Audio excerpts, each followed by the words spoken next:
दिल्ली के कॉलेज में जहां नौजवान लड़कियां अपने मुस्तकबिल की तामीर में मसरूफ थीं, वहां जिनसी हरासानी जैसे घिनौने जुर्म का इर्तिकाब एक बाबा ने किया है। बाबा चैतन्यानंद स्वामी उर्फ पार्थसारथी, जिसे रूहानी रहनुमा समझा जाता था, उसने एतमाद को तोड़ा और दर्जनों लड़कियों के साथ वहशियाना सलूक किया है। यह वाकया न सिर्फ मुतासरीन के लिए बल्कि पूरी माशरत के लिए शर्मिंदगी और गम का बायस बना है। ऐसे अनासिर को कोई रियायत नहीं मिलनी चाहिए और इंसाफ के कड़े इक़दामात होने चाहिए ताकि आइंदा कोई भी ऐसा जुल्म सरजद ना हो। जिनसी हरासानी का मुल्जिम यह बाबा अब पुलिस की गिरफ्त में है। मफरूर चैतन्यानंद को आगरा में गिरफ्तार किया गया है। जिनसी हरासानी का मामला जुनूबी दिल्ली के Shri Sharda Institute of Indian Management में पेश आया था। कॉलेज की 17 तालिबात ने बाबा पर जिनसी हरासानी का इल्जाम लगाया। चैतन्यानंद तालिबात को फहश पैगामात भेजता था, उन्हें देर रात गए अपने कमरे में बुलाता था, एक बैनुल-अक़वामी शख्सियत होने का दावा करता था और इनसे अच्छी कंपनियों में प्लेसमेंट का वादा भी करता था। मुल्जिम के खिलाफ दिल्ली के बसंत कुंज पुलिस स्टेशन में 4 अगस्त को मुकदमा दर्ज किया गया था। जिनसी हरासानी का मामला रोशनी में आने के बाद से बाबा चैतन्यानंद फरार था। पुलिस ने इसको गिरफ्तार करने के लिए टीमें भी तश्कील दी थी। इसका आखिरी लोकेशन मथुरा पाया गया था। मुख्तलिफ मकामात पर पुलिस की टीमों ने छापे भी मारे। आखिरकार बाबा चैतन्यानंद को पुलिस ने आगरा में दबोच लिया है। बाबा चैतन्यानंद पर इल्जामात हैं कि बाबा चैतन्यानंद जिनसी हरासानी के लिए इस पर इल्जामात लगाए गए हैं। इन पर एक नहीं कई मुकदमात दर्ज हैं।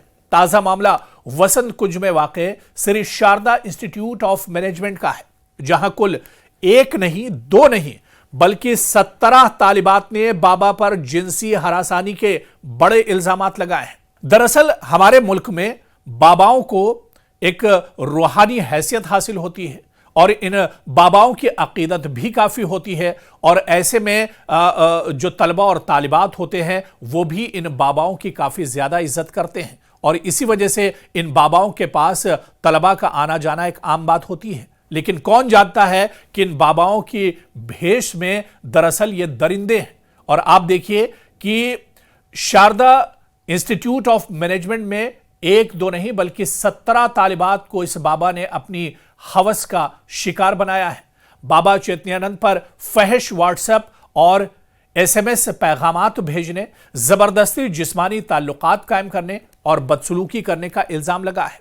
मुतासरीन ने यह भी इल्जाम लगाया है कि कुछ फैकल्टी और इंतजामी अमले ने इन पर मुल्जिम के मुतालबात मानने के लिए दबाव भी डाला है। देखिए, जो यूनिवर्सिटी है, जो कॉलेज है, वहीं का जो स्टाफ है, कुछ लोग इस बाबा से दरअसल मिले हुए थे, कुछ लोग इस बाबा के एजेंट के तौर पर काम कर रहे थे, कुछ लोग अपने स्टूडेंट्स को बहला फुसलाकर इस बाबा के पास लेकर जाते थे और उसके बाद बाबा इनके साथ कहीं ना कहीं घिनौनी हरकत करता था और इन पर एक तरह से दबाव भी डालता था।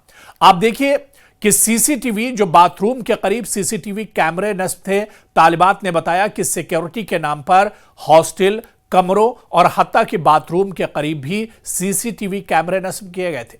स्वामी चैतन्यानंद सरस्वती की रसाई सीसीटीवी फुटेज तक थी। वो लड़कियों पर हर वक्त एक तरह से नजर रखता था। तालिबात ने यह भी बताया कि उन्हें होली के मौके पर कतार में खड़ा किया गया था। हर एक को स्वामी चैतन्यानंद सरस्वती को झुककर प्रणाम करने को कहा गया। इसके बाद स्वामी चैतन्यानंद सरस्वती ने उनके गालों और बालों पर एक एक करके रंग लगाया। स्वामी चैतन्यानंद सरस्वती के खिलाफ एक और संगीन इल्जाम यह है कि तालिबात की तरफ से इदारे में जमा कराए गए असल तालीमी दस्तावेजात उन्हें वापस नहीं किए गए। तो ये बाबा दरअसल अपनी घिनौनी जो हरकतें थी उन्हें अंजाम दे रहा था। स्वामी चैतन्यानंद बाबा सरस्वती उर्फ पार्थसारथी पर माशी तौर पर कमजोर सेक्शन यानी EWS स्कॉलरशिप के तहत मैनेजमेंट डिप्लोमा कोर्सेज करने वाली तालिबात ने जिनसी हरासानी के इल्जाम लगाए हैं।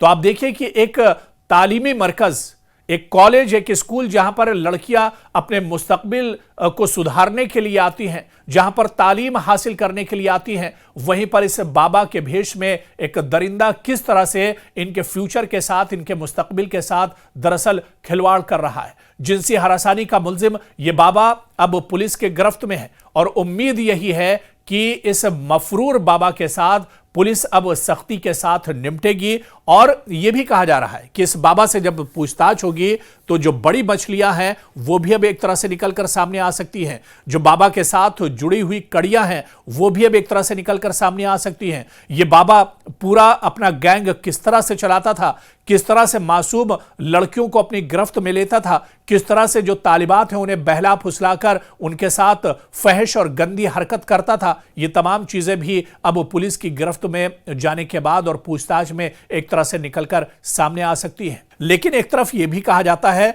कि यह मफरूर चैतन्यानंद बाबा जो पुलिस के गिरफ्त में है, दरअसल ये एक बहुत ताकतवर बाबा है और इसके बहुत से कॉन्टेक्ट्स भी हैं, कॉलेज के अंदर भी और कॉलेज के बाहर भी। सियासी तौर पर भी इसका काफ़ी ज़्यादा दबाव एक तरह से देखा जाता है। ऐसे में जो मुतासरीन हैं, मुतासरीन के जो घर वाले हैं, वो एक तरह से तशवीशमंद हैं कि बाबा से सही पूछताछ होगी या नहीं, और क्या इस बाबा की जो सच्चाई है वो निकलकर सामने आएगी या नहीं। क्योंकि अक्सर इस तरह के मामलों में सियासी दबाव होता है और सियासी दबाव के चलते जो इंतजामिया है वो भी किसी नतीजे पर नहीं पहुंच पाता है। लेकिन अब इस मामले में भी देखना बहुत अहम होगा, क्योंकि आप देखिए कि मुल्क के मुस्तकबिल से, बच्चियों के मुस्तकबिल से और लड़कियों के मुस्तकबिल और उनके तालीम के साथ बड़े पैमाने पर एक तरह से खिलवाड़ किया गया है। और ऐसे में क्या इस पूरे मामले की जो इसके पीछे घिनौनी हरकत की जा रही थी, क्या वो तमाम चीजें निकलकर सामने आ पाएंगी? क्योंकि असल जो गुनहगार है वो अब पुलिस के गिरफ्त में है और यहां से अब इंतजामिया और पुलिस की जिम्मेदारी बनती है कि इतनी सख्त कार्रवाई की जाए कि वो आने वाले लोगों के लिए भी एक तरह से मिसाल बने। आने वाले दिनों में कोई इस तरह की हरकत देने के लिए 100 बार एक तरह से सोचे और इस तरह की हरकत अंजाम ना दी जा सके। क्योंकि जब तक सख्त कार्रवाई नहीं होगी तब तक समाज से इस तरह की बुराई हटाई नहीं जा सकती है, खत्म नहीं की जा सकती है। अब देखना इस मामले में यह होगा कि जो गुनाहगार बाबा इस वक्त सलाखों के पीछे है, पुलिस की गिरफ्त में है, क्या उसके साथ वाकई में सख्त कार्रवाई होगी और जो सच्चाई इस पूरे मामले की है, या इस तरह के और जो बाबा उसके साथ एक तरह से जुड़े हुए हैं, क्या उनकी सच्चाई भी निकलकर सामने आ सकती है? कॉलेज में कौन लोग उसका साथ देते थे, कॉलेज में कौन लोग लड़कियों को इस बाबा से मिलाते थे, क्या उनकी सच्चाई भी निकलकर सामने आएगी? ये देखना भी बहुत अहम होगा, क्योंकि अभी पूछताछ होनी है, लंबी एक जो प्रोसेस है वो एक तरह से चलेगा और उसके बाद इस पूरे मामले की सच्चाई निकल कर सामने आ सकती है, बशर्ते कि इसमें सियासत ना हो और इसमें इस नापाक ये जो बाबा है इसे बचाने की कोशिश न की जाए।